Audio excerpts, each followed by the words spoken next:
Welcome to Royal Secrets. At Queen Elizabeth's funeral, Meghan Markle and Prince Harry are seated in the second row.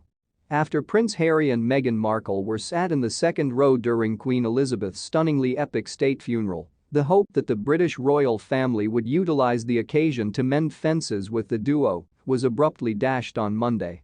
Harry and Meghan were placed in the second row, behind Prince Andrew, the disgraced son of the Queen, who was banned from the working ranks of the family due to his relationship with Jeffrey Epstein, along with his cousins Beatrice and Eugenie. Behind King Charles, on the right side of the church, were Harry and Meghan. Charles, Camilla, Prince Andrew, Princess Anne and her husband Sir Tim Lawrence, as well as Prince Edward and his wife Sophie, sat in the front row in front of Harry. Both were seen wiping away tears during the service. Along with their children, Prince William and Kate Middleton, the current Prince and Princess of Wales, were seated in the front row. Surprisingly, Anne's children Peter Phillips and Zara, who are not and have never been working royals, were also there. Mike Tyndall, Zara's husband, was with her. The former Fergie and current close friend of Prince Andrew, Sarah, Duchess of York, attended the service as well, and in the second row. King Charles had a noticeably sad and empty appearance.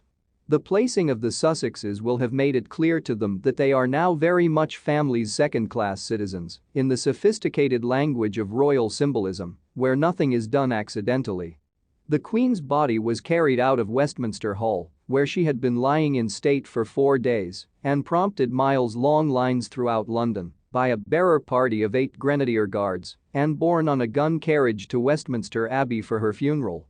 It was an extraordinary moment and an extraordinary day, the ceremonial aspects of which began as Big Ben tolled on the minute.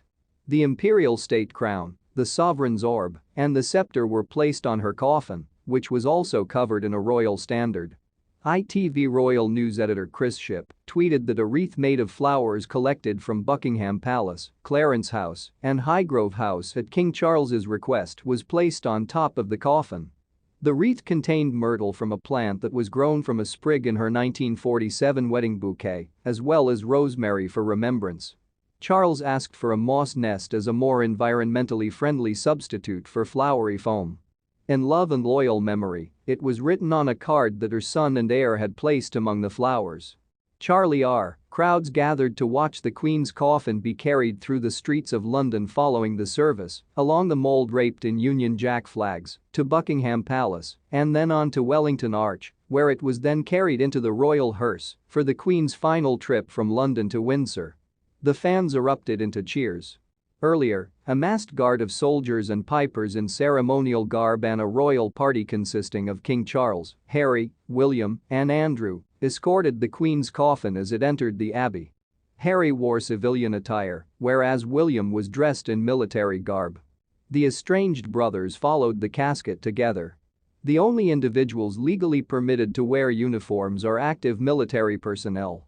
However, retired soldiers are permitted to wear their medals with civilian clothing, and Harry proudly showed off his as he gravely followed the casket.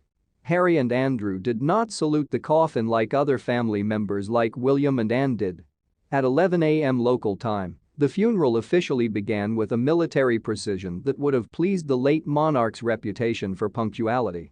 A stirring performance of God Save the King and a 2-minute moment of quiet in the Abbey and throughout Britain marked the event's identically scheduled conclusion, which occurred an hour later at noon local time.